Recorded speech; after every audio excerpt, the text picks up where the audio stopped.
Good morning, everyone. Welcome to morning meeting. Today we are back in our back office with Percy's watching us today, but we're going to hang out with our two painted turtles, Blossom and Lotus. So I'm going to get them out and let them hang out and crawl around. As always, let me know where you guys are tuning in from today. If you guys have any questions, we'd love to say good morning to everyone. I'm going to flip the camera around and I'll get one of them out and let them see where they want to go. Alright, guys. Hello! Here, boss. You can come out first.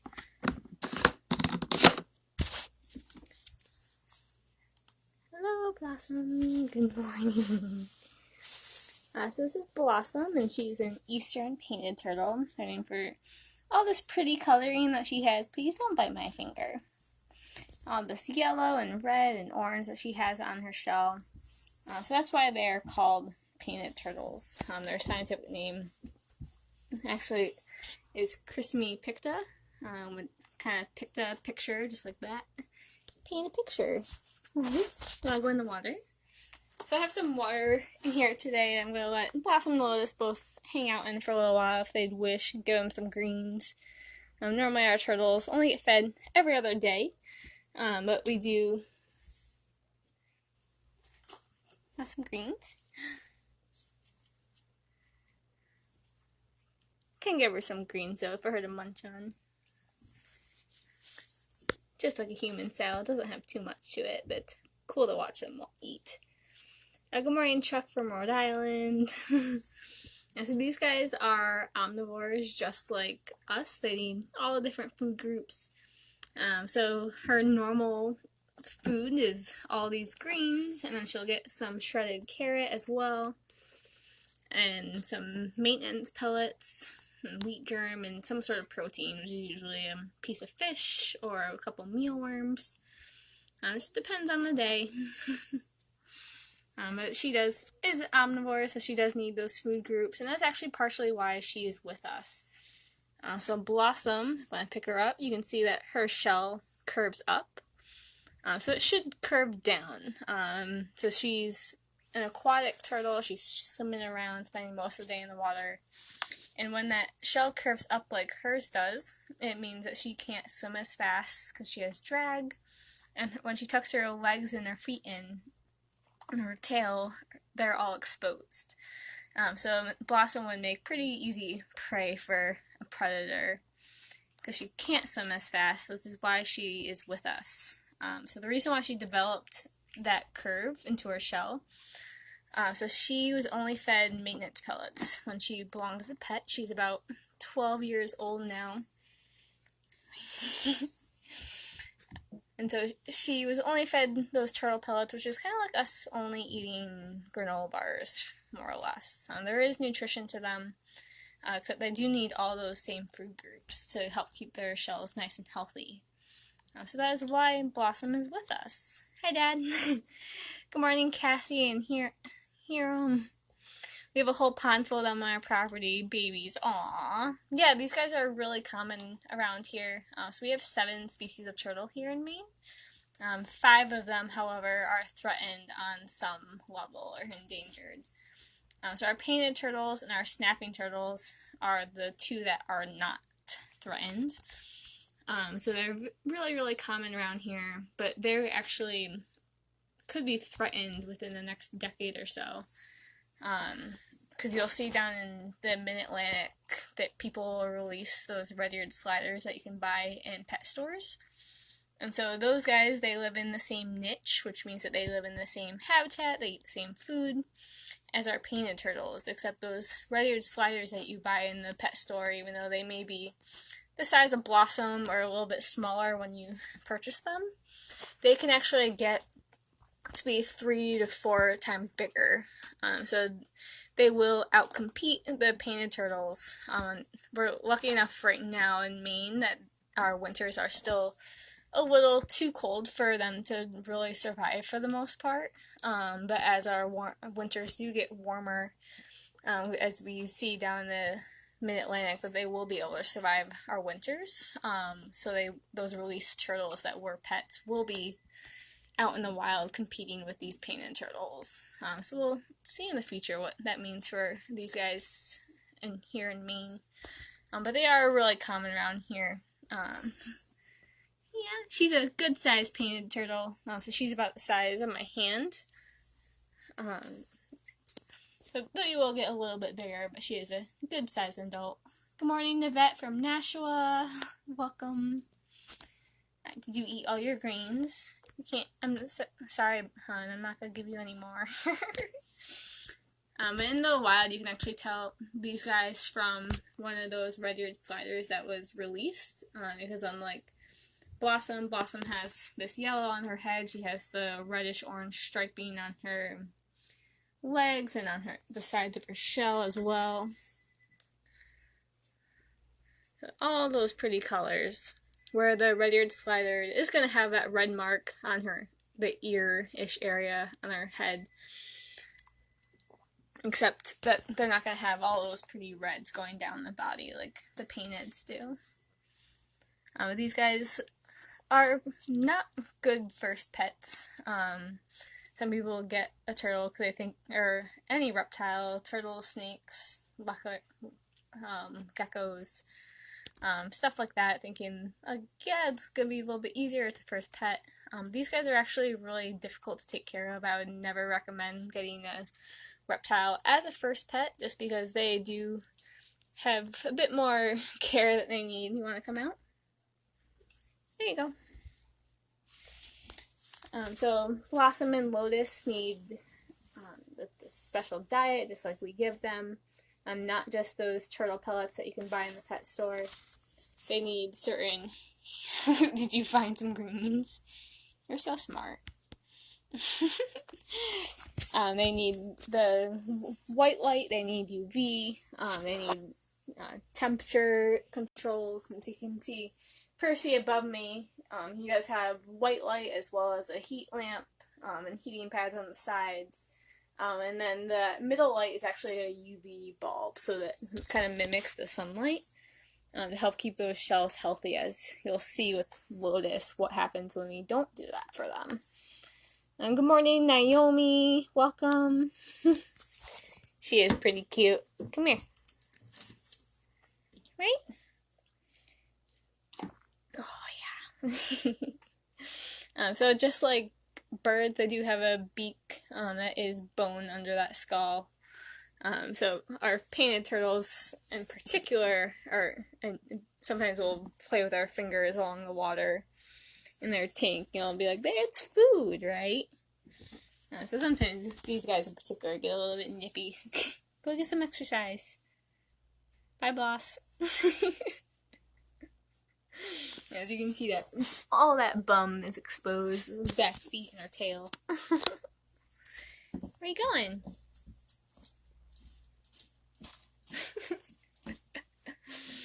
Yeah, so you can tell our aquatic turtles compared to like our terrestrial turtles, like our box turtles, because they're going to have this relatively flat shell. Just like Blossom does, you still have greens on your face. And then these tiny little web feet. And with our aquatic turtles, the boys will tend to actually have long front claws on their hands, and that actually helps with mating. They'll hold the female's face during that process, so that's one way you can tell a boy from a girl aquatic turtle. Like our painted Percy up there, he has long little front claws. Right. You're so good, Blossom. Where are you going?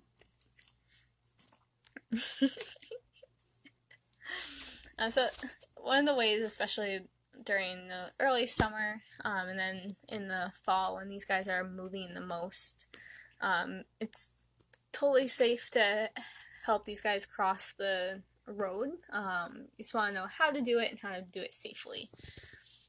So with any reptiles, you do want to use hand sanitizer before and after if you can, but particularly after, just because our turtles can carry salmonella. You do want to be careful with that, and having adults help. Where are you going? Sorry, I'm going to hold you again. So with a turtle that's Blossom size, you can hold her just like this. You just don't want to touch or get near those front claws or that face, because anything with a mouth can bite, including your siblings. So you definitely want to be careful so you don't get bitten. So you can hold them just like this, or you can hold them with a hand on both sides next to the back legs. But remember, they do have claws. You see you breathing. So you just want to be careful. If it is a larger turtle, especially a snapping turtle, definitely want to have an adult's help to do that, just because they can actually move their head a bit farther than some of our others. You definitely want to be careful, because that will definitely hurt if you get bit by a snapping turtle. So with our bigger guys, you can try to convince them to shimmy onto a towel, just like this. You can drag the towel across the road. You can put them on a car mat. Yeah. Blossom's like, your finger is moving. Is that food? And so our snapping turtles in particular do have less shell on the bottom. So a snapping turtle is going to have about half of this. So the snapping turtles are mostly exposed, so we don't want to drag them across the road, because they will get road rash and they can actually get really sick and actually pass away from those injuries from the infections. So you definitely want to be careful when you're helping these guys cross. We do have a couple other Facebook Lives if you guys want more information on that, on our Center for Wildlife Facebook, about helping turtles cross. You're so cute.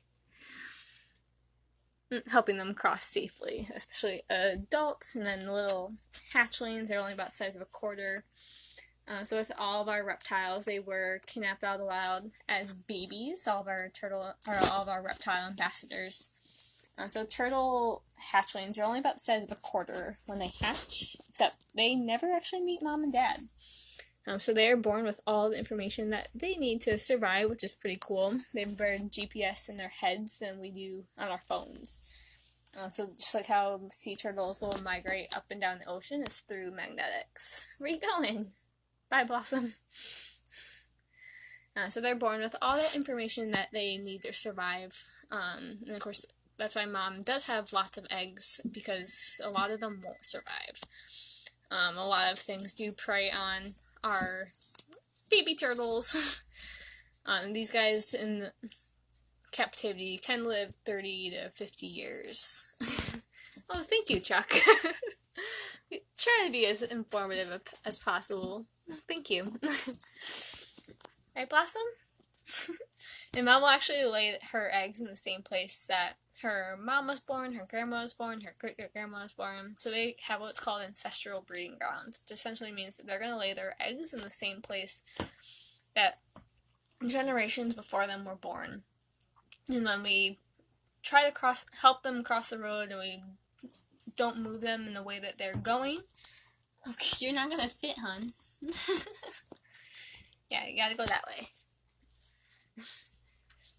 So we always want to help them move the way that they are already moving. So if we turn them around, or if we move them, they're going to still try to cross the road and try to get back to that point, to where they're born, no matter where else we put them. So unfortunately, we build roads and highways and houses in the middle of these paths that our turtles want to make to get to those breeding grounds. And sometimes that's why you'll see particularly snapping turtles laying eggs on the side of the road, because it's near that area and it's a nice soft sandy spot. So it actually is not an awful, well, they don't think it's an awful place to lay. Where are you going? There's a wall there. So our turtles also have, sorry, move you back around, sorry, boss. Right? Our turtles also have temperature-dependent sex determination, which means that when mom lays her eggs, imagine mom's gonna dig a hole with her little back feet. She's gonna lay all those eggs, plop them in, and unlike birds or some other species that may constantly be rotating their eggs. Imagine mom is laying those eggs and she's leaving. She's never coming back. As soon as that hole is dug, she's gone. So please don't bite me. And so what happens is when those eggs settle in that hole, they're going to be a bunch of different temperatures in that little hole that mom had just laid. And so the warmer temperatures are going to be female, I believe it is, and then the colder are male.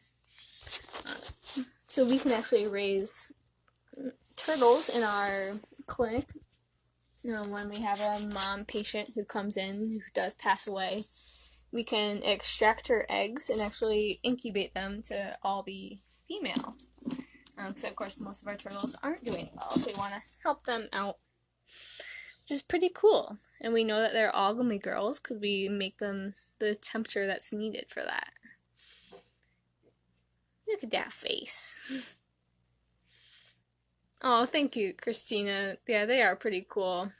Those red-eared sliders, definitely want to be prepared to have them for a really long time if you're going to get them. They can live over 50 years. But if you're ready to have them as a pet, they're wonderful. And they're so much fun to watch, except they're not cuddly like our cats and dogs are. And they're a bit harder to take care of, so definitely want to be prepared to have them. But if you are pretty cool to watch. They really are living dinosaurs. You're right, Chuck. Kathy, shape of the shell on her back isn't the rest. Yes. So Kathy Blossom came to us because she, like all of our reptile ambassadors, was a pet before she came to us. So she was only fed turtle pellets. So our painted turtles, as well as our red-eared sliders that you can get at the store, they're omnivores just like us. They need all the different food groups. Give her a few more pieces of greens. So she'll get greens and carrot. Hey, I just gave you some food. There you go. Greens and carrot, and she will get those maintenance pellets that you can buy in the store. She also needs protein. We also give them some wheat germ. So she was only fed turtle pellets, so she developed metabolic bone disease. So her shell curves up because she wasn't getting enough nutrients to grow properly, which is why she is non-releasable. So if she were to be released, she wouldn't be able to swim as fast because she wouldn't be as hydrodynamic. But her back end is also completely exposed. So when she tucks her in, you can still see all of that. So she would make pretty easy prey for a predator, and that's why she is non-releasable. Right? She is about 12 years old now. Oh, thank you so much for donating, Elizabeth. That was so sweet of you.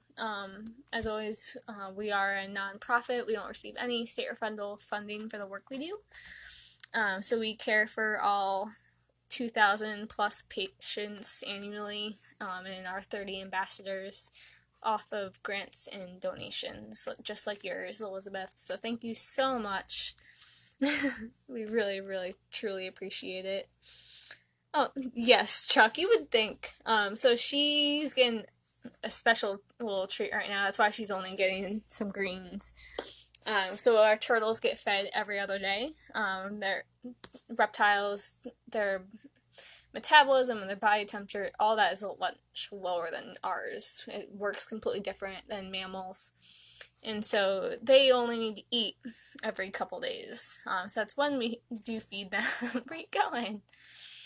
She got fed yesterday and she'll get fed tomorrow. So she's her full meal. So she's just getting a little extra treat today. That's why it's just greens and not her normal full food like her carrots and her pellets and proteins. Just to give her a little treat. Oh, thank you so much, Kathy. Blossom. I'm gonna bring Lotus out.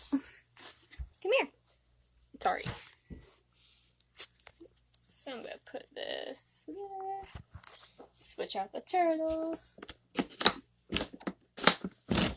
There you go.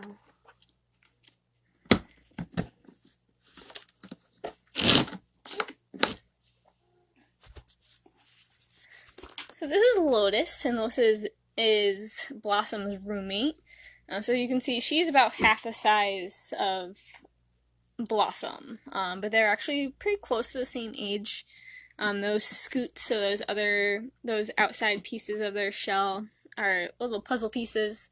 They grow just like tree rings. Lotus in particular doesn't grow properly because of the reason she's with us.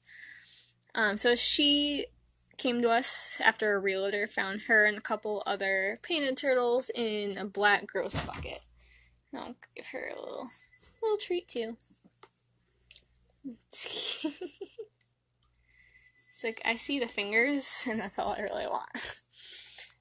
So Lotus is about half the size she should be. So she developed shell rot because she had no way to haul out of the water. So you can see in Percy's tank, he has that little ramp to get out so he can go up and sun himself. Our turtles do naturally do a pretty good job of self-basking, so they'll get out of the water and dry themselves out. Sometimes pet turtles and other turtle ambassadors that I have worked with in the past need to be told that they have to bask, essentially. But our guys do a really good job of doing it all on their own, so we don't have to worry about them now. But Lotus came to us, you can see on the sides of her shell. Look a little funky. So she, when she came to us, we could literally squish her. So imagine under all those little puzzle pieces, it's actually just bone. Their spine goes right down the middle on the inside. And imagine if we could squish our bones, something's seriously wrong with us. So she does not grow properly. You can see from this angle that her bottom half of her shell is bigger than her top. So she doesn't grow properly, so we have to constantly be checking on her, and she gets x-rays about once a year to make sure that all of that stuff, all of her insides and all of her organs are still growing properly.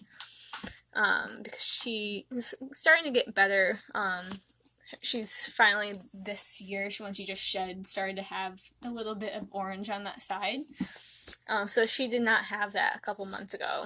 So her and Blossom both shed their scoots this past spring, and we're really happy with how Lotus's shell is starting to heal and grow again. She is no longer squishy. Her shell is hard again, but she is going to need constant monitoring through her entire life with us. Kathy, why would they in the wild that would give them the protein they need? So they would eat little fish, tadpoles,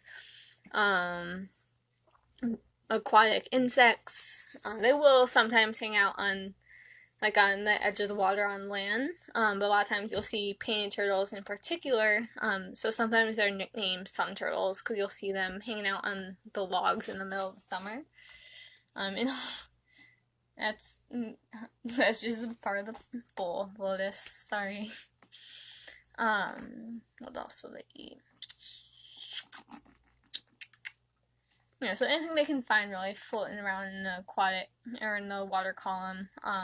Of course, it is going to have to be closer to their size of their mouths, because that is just a little beak, but it's going to be a bit harder for them to shred and tear, depending on what the food is. Yeah, Percy is pretty cute. He's probably swimming around right now. Oh, there he is. Hi, Percy. Say good morning, everyone. Kathy, so Lotus, let's see, she's been with us 2014,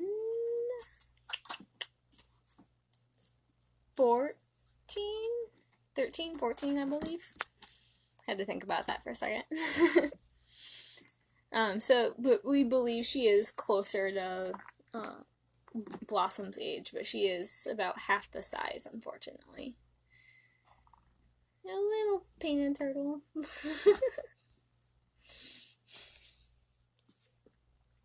Well, thank you so much, Kathy, for donating. That was really sweet of you. So Lotus, I like to look at her because if she will show you she has half a mustache. Yes, you do. And it's super cute. Okay, you want to swim? There you go. I'll let you swim around. So normally Blossom and Lotus will spend their entire days outside.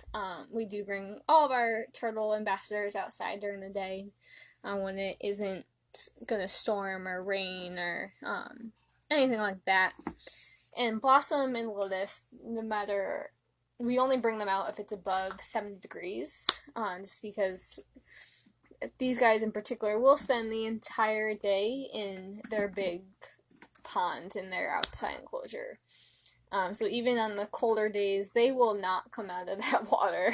They will spend all day swimming around. They have a bunch of areas where they could come out and go under hides and get some sun outside of the pond, but they choose to not leave the water all day. So